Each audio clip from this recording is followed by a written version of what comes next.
سورہ یونس کی وجہ تسمیہ بیان کریں یا اس کا یہ نام کیوں رکھا گیا؟ دونوں سوالوں کا ایک ہی جواب ہے۔ سورہ یونس کی آیت نمبر 98 میں حضرت یونس علیہ السلام کا نام موجود ہے، اس لیے اس کا یہ نام رکھا گیا۔ آپ نے دیکھا ہوگا کہ مٹیریل جو ہے وہ بہت ہٹ کے الگ الگ طرح کا نہیں استعمال کیا گیا، ایک سے دوسرے سوال کا لنک ہے، ایک سوال یاد کریں گے آپ تو دوسرا اور تیسرا بھی آسانی سے اسی سے ریلیٹڈ مٹیریل وہاں سے آپ کو یاد ہو جائے گا۔ تو آپ کو یہ جتنے بھی شارٹ کوسچنز ہیں یہ یاد کر لیں گے تو لانگ کوسچن آپ کا بہترین سا تیار ہو جائے گا۔ اس کے لیے آپ کو بہت الگ مٹیریل یاد کرنے کی ضرورت نہیں ہے، اور آپ کے ذہن میں یہ بھی خیال آ سکتا ہے کہ جب مشقی سوالات موجود ہیں تو اضافی مختصر سوال کیوں کریں؟ اضافی مختصر سوالات اس لیے ضروری ہیں کیونکہ اب بورڈ کے پیٹرن میں 30 سے 35% جو پیپر ہے وہ اضافی مختصر سوالات کا ہی لیا جاتا ہے۔ آپ کی ایکسرسائز کے اندر سے صرف سوال نہیں لیے جاتے بلکہ چیپٹر کے اندر سے بھی سوالات دیے جاتے ہیں۔ تو جو پاسبلٹیز لگیں کویسچنز کی وہ میں نے یہاں پہ شامل کر دی ہیں۔ اگلا پاسبل سوال جو پوچھا جا سکتا ہے وہ اس چیپٹر کے اینڈ پہ جو قرآنی دعا ہے اس کا ترجمہ پوچھا جا سکتا ہے۔ ربنا لا تجعلنا فتنة للقوم الظالمین ونجینا برحمتک من القوم الکافرین، اس آیت کا ترجمہ آپ سے پوچھا جا سکتا ہے۔ ترجمہ آپ یاد کر لیجئے، اے ہمارے رب ہمیں ظالم قوم کے لیے ذریعہ آزمائش نہ بنا اور اپنی رحمت سے ہمیں نجات عطا فرما کافر قوم سے۔ ہمارا چھٹا اضافی مختصر سوال یہ ہے کہ حضرت یونس کی قوم سے عذاب کیوں ہٹا دیا گیا؟ کیونکہ عذاب سامنے دیکھ کر حضرت یونس علیہ السلام کی قوم نے توبہ کر لی تھی اور ایمان لے آئے تھے، اس لیے خدا نے ان سے رسوائی کا عذاب ہٹا لیا۔ یہ تھے ہمارے اضافی مختصر سوالات۔ اب ہمارا تفصیلی سوال ہے، یہ ایک ہی تفصیلی سوال ہر چیپٹر میں موجود ہے لیکن وہ اس لیے پرفیکٹ کرنا ضروری ہے کیونکہ وہ 10 نمبر کا سوال ہوگا۔ آپ کو اتنا پرفیکٹ جو ہے وہ اس کا پیکج دینا ہوگا کہ اس میں ہیڈنگز بنی ہوں، اس کے پیراگرافس بن کر آئے ہوں اور اس کے پوائنٹس بن کے لکھے ہوں، ابتدائیہ ہو اور کنکلوژن ہو اینڈ میں، تو بہترین سا پیکج ایک بن جائے گا آپ کے تفصیلی سوال کا، اور اس طرح سے آپ کو یاد رکھنا بھی آسان ہوگا کیونکہ ویسے جو ہے اکٹھا تفصیلی سوال یاد کرنا مشکل ہوگا۔ تو آپ جس طرح سے میں نے پوائنٹس یاد کروائے ہیں یہ پوائنٹس جو ہیں سمجھ کے پڑھ لیجئے گا، اور اس میں بہت سارے پوائنٹس ایسے ہیں جو آپ پیچھے شارٹ کوسچنز کی شکل میں پڑھ کے آ چکے ہیں، تو وہ آپ کو بہت زیادہ محنت الگ سے نہیں کرنی پڑے گی۔ مثلا ہمارا پہلا جو تعارف ہے یہ ہم اوپر پڑھ چکے ہیں، اضافی مختصر سوال میں دوبارہ سے پڑھنے کی ضرورت نہیں ہے، یہ سیم وہی آنسر ہے جو اوپر اضافی مختصر سوال میں ہم پڑھ چکے ہیں۔ اللہ کے رسول کی نصیحت دوسرا اس کا پوائنٹ ہے۔ اللہ کے رسول صلی اللہ علیہ وآلہ وسلم سے جب کہا گیا کہ اللہ کے رسول مجھے قرآن پڑھائیے تو آپ صلی اللہ علیہ وسلم نے فرمایا کہ ان تین صورتوں کو پڑھو جن کے شروع میں الف لام را ہے۔ مرکزی موضوع تیسرا پوائنٹ ہے، اور تیسرا پوائنٹ ہی جو ہے وہ یہ بھی آپ پیچھے پڑھ کے آ چکے ہیں سوال کی مختصر سوال کی شکل میں۔ یہ بھی سورہ یونس کا مرکزی موضوع عقیدہ توحید، رسالت، قیامت کا دلائل کے ساتھ اثبات اور مشرکین کے عقائد باطلہ کی تردید ہے۔ یہاں تک کا زیادہ تر کام جو ہے وہ پیچھے آپ پڑھ کے آ چکے ہیں۔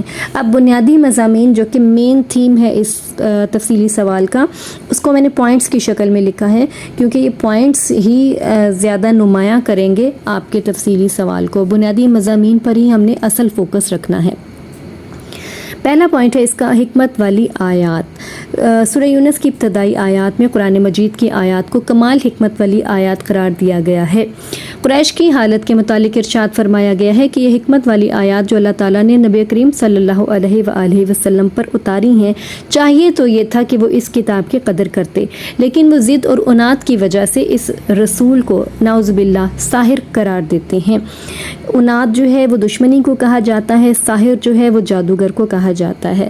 تو اس کا دوسرا پوائنٹ ہے جو کہ بنیادی مضامین کے ضمن میں آپ لکھیں گے وہ ہے توحید کے ثبوت۔ توحید کے ثبوت کی مد میں آپ لکھیں گے سورہ یونس میں اللہ تعالیٰ کی قدرت کاملہ اور توحید کے ثبوت پر تفصیلی دلائل دیتے ہوئے ارشاد فرمایا گیا ہے کہ وہی اللہ ہے جس نے سورج کو تیز روشنی والا اور چاند کو نور والا بنایا، چاند کی منزلیں مقرر کی کہ تاکہ تم سالوں کی گنتی اور حساب معلوم کرو، اسی طرح دن اور رات کی تخلیق اور زمین اور آسمان اور جو کچھ ان میں موجود ہے، ان سب کی تخلیق میں اللہ تعالیٰ نے بے شمار نشانیاں رکھی ہیں۔ تیسرا ہمارا پوائنٹ ہے قیامت کے احوال۔ اللہ تعالیٰ نے قیامت کا ذکر کرتے ہوئے فرمایا کہ جب اللہ تعالیٰ ان کفار کو قیامت کے دن اکٹھا فرمائے گا تو انہیں دنیا میں گزری ہوئی راحت و لذت والی لمبی زندگی اور طویل ماہ و سال ایک مختصر گھڑی محسوس ہوں گے۔ ان کے معبود ان سے اظہار برت کریں گے، وہ کہیں گے کہ تم ہماری عبادت نہیں کیا کرتے تھے، چنانچہ ہر شخص کو اپنے اعمال کا پتہ چل جائے گا۔ چوتھا پوائنٹ ہے بت پرستی کی تردید۔ کفار کے ان احوال کی بیان کے بعد بت پرستی کی تردید کے دلائل ذکر کیے گئے ہیں کہ یہ کفار بھی جانتے ہیں کہ رزق دینے والا، کانوں اور آنکھوں کا مالک، زندہ کو مردہ سے اور مردہ کو زندہ سے نکالنے والا اور ہر اس امر کی تدبیر کرنے والا صرف اللہ تعالیٰ ہے۔ اس کے باوجود یہ اللہ تعالیٰ سے نہیں ڈرتے۔ یہ پوائنٹ آپ پیچھے شارٹ کوسچن میں بھی یاد کر کے آ چکے ہیں۔ قرآن مجید کی حقانیت اگلا پوائنٹ ہے۔ قرآن مجید کی حقانیت بیان کی گئی ہے کہ یہ قرآن مجید کوئی من گھڑت کتاب نہیں ہے۔ اگر کسی کو اس کی صداقت میں شک ہے تو وہ اس طرح کی کوئی ایک صورت ہی لا کر دکھا دے، لیکن یہ کفار اپنے باپ دادا کی اندھی تقلید میں قرآن مجید کو جھٹلا رہے ہیں۔ یہ والا پوائنٹ بھی آپ پیچھے یاد کر کے آ چکے ہیں مختصر سوالات میں۔ چھٹا اور آخری پوائنٹ ہے انبیاء کرام کا تذکرہ۔ سورہ یونس کے آخر میں متعدد انبیاء کرام علیہ السلام کا تذکرہ ہے۔ نبی کریم خاتم النبیین صلی اللہ علیہ وآلہ وسلم اور صحابہ کرام رضی اللہ تعالیٰ عنہ کو تسلی دی گئی ہے کہ ان انبیاء کرام علیہ السلام کی اقوام نے انہیں جھٹلایا اور سرکشی کی تو اللہ تعالیٰ نے اپنے رسولوں اور ایمان والوں کو بچا لیا اور سرکش اقوام کو تباہ و برباد کر دیا۔ اس کے بعد میں اینڈ میں حاصل کلام یا حاصل بحث لکھنا ضروری ہے۔ کنکلوژن ہو جائے تو لکھا جائے تو سوال جو ہے وہ ایک پرفیکٹ اینڈنگ دیتا ہے، کمپلیٹ پیکج کی شکل میں ضرور لکھیے گا۔ یہ ایک جو لائن ہے، ایک پوائنٹ، یہ آپ کے تفصیلی سوال کو بہت اچھا اینڈ کرے گی۔ یہ صورت عقائد کی درستی کے لحاظ سے بہترین لاہ عمل پیش کرتی ہے جس پر عمل کر کے بہترین اور مکمل معاشرہ تشکیل کیا جا سکتا ہے۔ اب باری ہے معروضی سوالات کی۔ پہلے آپ کو مشقی معروضی سوالات دکھ رہے ہوں گے، اس کے بعد اضافی معروضی سوالات کریں گے، وہ بھی یاد کرنے بہت ضروری ہیں آپ کے لیے۔ قیامت کے دن کفار کو دنیا کی راحت و لذت والی زندگی محسوس ہوگی۔ اس کا بے آپشن کریکٹ ہے مختصر۔ سورہ یونس کے ابتدائی حروف ہیں، اس کی الف آپشن کریکٹ ہے، الف لام را۔ قیامت کے دن مشرکین سے ان کے معبود کریں گے، اظہار برت کریں گے، بے پوائنٹ اس کا کریکٹ آپشن ہے۔ اظہار برت کا مطلب ہوتا ہے بیزاری کا اظہار یا ذمہ داری سے جان چھڑانے کا اظہار، تو یہ آپ کی بے آپشن کریکٹ ہے۔ سورہ یونس میں آخرت کو کہا گیا ہے، ابدی کہا گیا ہے، الف آپشن کریکٹ ہے۔ اور پانچویں کی بے آپشن کریکٹ ہے۔ قرآن مجید کی ترتیب کے اعتبار سے سورہ یونس کا نمبر کون سا ہے؟ 10واں نمبر ہے۔ اب اضافی مختصر سوالات دیکھیے، یہ سارے وہ جو انفارمیشن ہے یہ پیچھے آپ شارٹ کوسچنس میں یاد کر کے آ چکے ہیں اور لانگ میں بھی آپ نے اس کو ریپیٹ کیا تھا، تو کوئی نئی چیز آپ کے لیے نہیں ہے، پریشان مت ہوئیے گا کہ اضافی چیز ہم کیوں کر لیں۔ اضافی چیز کریں گے تو آپ ہی کا فائدہ ہوگا، اور یہ آپ آلریڈی پیچھے کر کے آ چکے ہیں۔ سورہ یونس میں رکوع کی تعداد کیا ہے؟ 11 تعداد ہے۔ دوسرا پوائنٹ ہے سورہ یونس کس پارے میں ہے؟ وہ بھی 11واں ہی پارہ ہے۔